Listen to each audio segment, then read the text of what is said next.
नमस्कार, स्वागत है अपना बिहार में। लखीसराय में प्रभारी मंत्री शीला मंडल ने विकास कार्यों की समीक्षा बैठक की। सुधाकर सिंह ने प्रधानमंत्री मोदी पर दिए गए बयान पर पलटवार भी किया। लखीसराय में बिहार की परिवहन मंत्री सह जिला प्रभारी मंत्री शीला मंडल एक दिवसीय दौरे पर पहुंची। उन्होंने समराले स्थित मंत्रणा कक्ष में जिला 20 सूत्रीय की बैठक में हिस्सा लिया, जहां पर डीएम मिथिलेश मिश्र ने उनका बुके देकर स्वागत किया। इस पूरी बैठक में एमएलसी अजय कुमार सिंह, सूर्यगढ़ा विधायक प्रहलाद यादव, जिला 20 सूत्रीय उपाध्यक्ष दीपक कुमार सिंह और रामानंद मंडल सहित कई अधिकारी उपस्थित रहे। मंत्री शीला मंडल ने जिले में चल रहे विकास कार्यों को विभागवार समीक्षा की और लंबित योजनाओं की शीघ्र पूरा करने के निर्देश जारी किए। उन्होंने कहा कि सभी विभागों की जन समस्याओं के त्वरित समाधान पर जोर देना चाहिए। लखीसराय से संतोष कुमार गुप्ता की रिपोर्ट। बेगूसराय के यमुना भगत स्टेडियम में खेलो इंडिया नेशनल यूथ गेम्स 2025 का फाइनल झारखंड ने तमिलनाडु को पेनल्टी से हराकर खिताब अपने नाम किया। बेगूसराय के खेल गांव बरौनी स्थित यमुना भगत स्टेडियम में खेलो इंडिया नेशनल यूथ गेम्स 2025 के तहत फुटबॉल के ग्रुप ए महिला वर्ग का फाइनल मुकाबला खेला गया।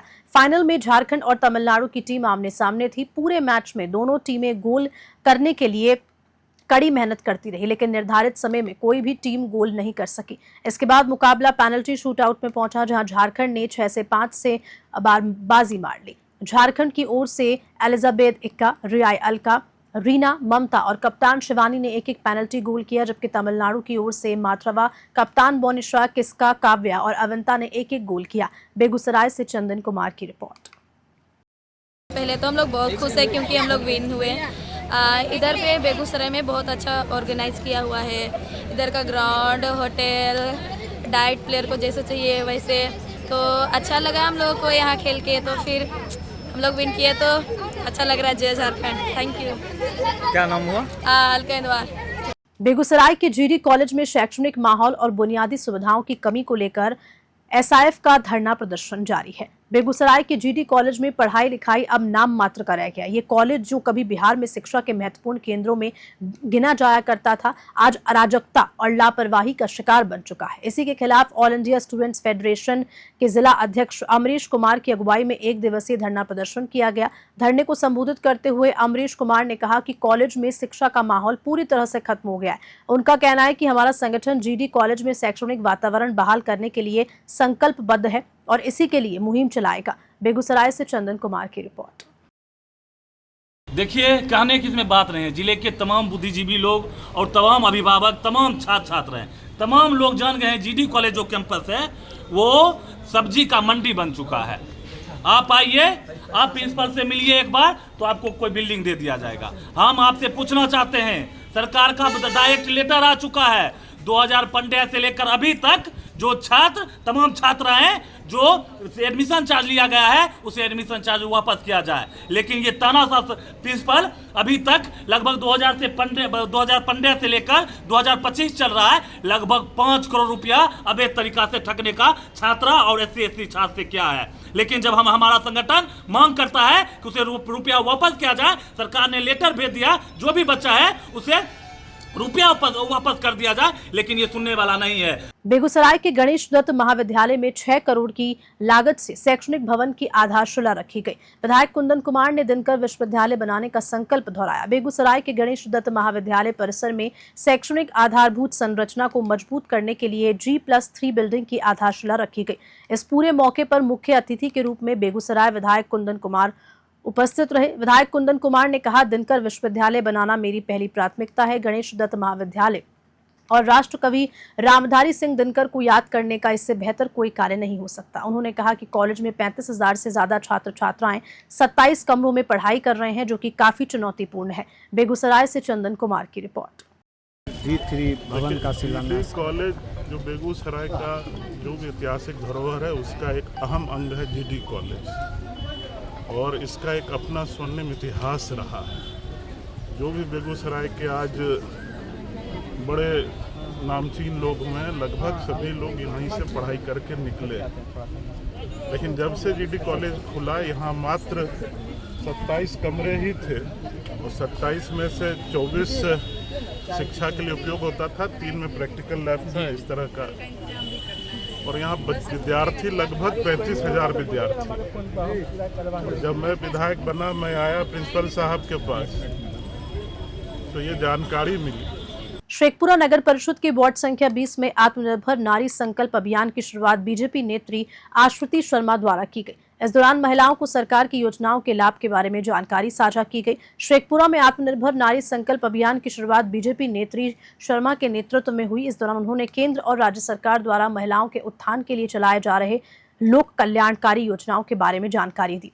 शर्मा ने कहा, प्रधानमंत्री मोदी ने महिलाओं के सशक्तिकरण के लिए कई योजनाएं बनाई हैं, लेकिन अब भी कई ग्रामीण महिलाओं को इन योजनाओं के बारे में जानकारी नहीं है। इस अभियान के तहत हम गांव-गांव जाकर महिलाओं को इन योजनाओं का लाभ उठाने के बारे में जानकारी देंगे। शेखपुरा से रंजन कुमार की रिपोर्ट। बैनर पर देखेंगे हमारे कार्यक्रम का हमने जो शुरुआत किया है, यह है आत्मनिर्भर नारी संकल्प अभियान। इसके अंतर्गत हम लोग महिलाओं को जागरूक करना चाहते हैं कि वह अपने सरकार के द्वारा दिए गए अधिकारों को, योजनाओं को जाने, समझे और उसका लाभ उठाएं, क्योंकि योजनाएं तो सरकार देती है, भेजती है, बनाती हैं और निरंतर हमारी भारतीय जनता की सरकार जो है, भारतीय जनता पार्टी की जो सरकार है और हमारे जो यशस्वी प्रधानमंत्री जी हैं नरेंद्र मोदी जी, वह महिलाओं को लेकर, बेटियों को लेकर और देश के युवाओं और किसानों को लेकर, हम सभी लोगों को लेकर देश के हर एक जन जन तक हमारा योजना पहुँचे, उसके लिए हमारे प्रधानमंत्री जी दिन रात निरंतर सोचते हैं और वह उसके लिए कुछ न कुछ योजनाएं बनाते हैं। जा रही है जैसे उज्ज्वला योजना, मान लीजिए किसान निधि योजना, वृद्धा पेंशन या राशन कार्ड ही हो गया। जो लोगों को बीच नहीं पहुंच रहा है, योजना को घर घर तक पहुंचाने के लिए हम लोग एक कार्यक्रम का शुरुआत किए और कोशिश रहेगा कि बरबीघा विधानसभा शेखपुरा जिला में हर गांव, हर लोग तक ये योजना हम लोग पहुंचाने में सफल हों।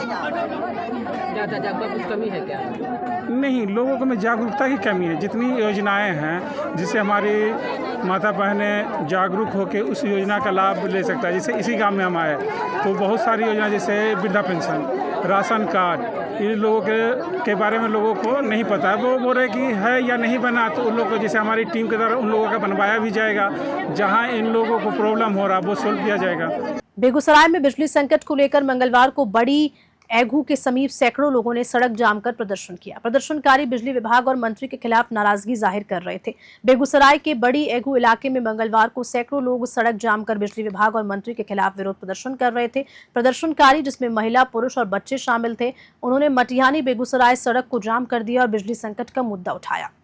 मंजू देवी ने कहा, पिछले 1 महीने से हम लोग बिजली की किल्लत से जूझ रहे हैं। हमने कई बार बिजली विभाग से शिकायत की, लेकिन कोई ठोस कदम नहीं उठाया गया। ट्रांसफार्मर की गड़बड़ी के कारण ये समस्या हो रही है, लेकिन विभाग सोया हुआ है। वार्ड नंबर 41 के संघालाल पटेल ने बताया, हमने स्थानीय विधायक, मेयर, जेई और एसडीओ से इस मुद्दे पर शिकायत की, लेकिन कोई हल नहीं निकला। 1 महीने से गर्मी के बावजूद तो वोल्टेज और बिजली की आंख मिचौनी से हम परेशान हैं। बेगूसराय से चंदन कुमार की रिपोर्ट। मधुबनी जिले के बासोपट्टी थाना क्षेत्र के राड गांव में दिन दहाड़े हुई लूट की घटना ने क्षेत्र में दहशत पैदा कर दी। अपराधियों ने पिस्टल के बल पर 5 लाख रुपए लूट लिए। पुलिस मामले की जांच कर रही है। मधुबनी के बासोपट्टी थाना क्षेत्र के जानकी नगर निवासी मोहम्मद अंजार ने बताया कि वे अपनी बहन की शादी के लिए 5 लाख रुपए कर्ज लेकर कार से अपने घर जा रहे थे। राड गांव में नहर के पुल के पास 2 अपराधी अपाचे बाइक पर सवार होकर पहुंचे और पिस्टल का भय दिखाकर कार रुकवाई। जैसे ही ड्राइवर ने शीशा खोला, अपराधियों ने कार की चाबी छीन ली और मोबाइल छीनकर नहर में फेंक दिया। इसके बाद 5 लाख रुपए से भरा बैग लूटकर फरार हो गए। घटना के बाद आसपास के लोग इकट्ठा हुए और करीब 1 घंटा यातायात प्रभावित रहा। पीड़ित को लेकर पुलिस घटनास्थल पर पहुंची और उसे कलुहाई थाना से ले आई। एसडीपीओ सदर मनोज राम ने घटनास्थल पर पहुंचकर मामले की जांच शुरू कर दी है। मधुबनी से शादाब अख्तर की रिपोर्ट। वही थाना अंतर्गत राड़ जो जगह है, वहाँ पे नहर के पास एक लूट की घटना रिपोर्ट की गई है, जिसमें बताया गया था कि एक बलेनो गाड़ी पे 3 लोग जा रहे थे, मधुबनी की तरफ से आ रहे थे वो लोग, और उसमें जो है उनके पास 5 लाख रुपये थे, जो कि एक बाइक पे 2 लोग सवार थे और उन दोनों ने मतलब हेलमेट पहना हुआ था। उन लोगों ने उन लोगों को पिस्टल दिखाया और इनका पिस्टल लेके फरार हो गया। ये प्राइमा पेशी इन लोगों ने कहानी बताई है। हम लोगों ने इन लोगों से पूछताछ किया तो फिर इन्होंने बताया था कि बहन की शादी के लिए 5 लाख रुपया, छोटी बहन जो इनकी रहिका में रहती है वहाँ से लाए थे, लेकिन उसको हम लोग जो इन्वेस्टिगेट किए तो वो कहानी जो है गलत पाई गई है। पैसा अन्यत्र कहीं से ला रहे थे। अब वही आगे हम लोग पूछताछ कर रहे हैं कि असली बात क्या है। गया से खबर है। जिले के अतरी थाना क्षेत्र के माफा गांव में एक दिल दिला देने वाली घटना सामने आई, जिसमें एक पिता की हत्या उसके ही बेटों द्वारा पत्थर से कुचले जाने के बाद कर दी गई। पुलिस ने आरोपी पत्नी और दोनों बेटों को गिरफ्तार कर लिया।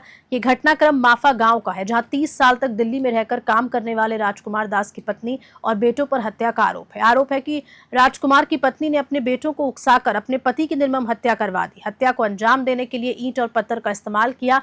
राजकुमार दास दिल्ली में किसी प्राइवेट कंपनी में मजदूरी किया करता था और 15 साल पहले अपने पैतृक गांव लौट आया था, जहां पर उसने राजमिस्त्री का काम शुरू किया। मृतक की पत्नी से रिश्ते में तनाव था और राजकुमार ने एक महिला मजदूर के साथ प्रेम विवाह कर उसे अपने पास रखा था।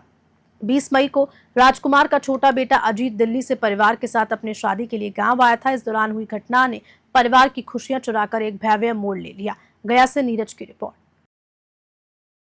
और इसी के साथ बुलेटिन में इतना ही। नमस्कार।